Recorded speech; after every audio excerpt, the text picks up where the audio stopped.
I absolutely love this car. It's a real G-code Boss 302. All 302s were 4-speed.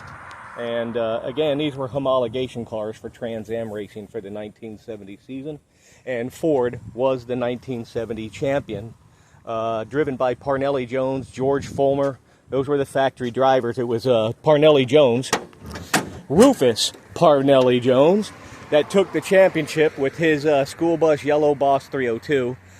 This one's in red, and the 302 engine is gone, and it has a 351 Cleveland in it. And I've had it for 2 years, and I even rebuilt the carburetor because the car just didn't want to run right. I mean, it was good. I mean, it wasn't bad, but it just seemed to lack the high-end power that I thought it should have had. And then by Providence, the old fuel pump started leaking. It started belching fuel out of the seams. So I popped on a new $19 fuel pump. Well, evidently I didn't realize for the 2 years I had it, I did not have proper fuel pressure. This gauge is just not accurate at all.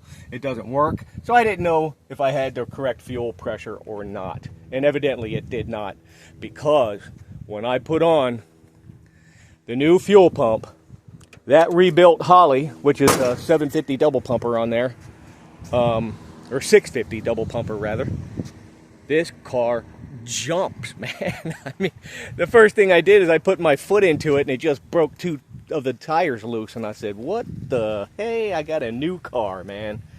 And I would have never got it unless the fuel pump would have gone bad. 2 years of ownership. The car ran. I mean, it was okay. It was fast, but it just lacked that high end. And sure enough, here we go. It rips. Now, man, it actually works the way it should. So I really like it.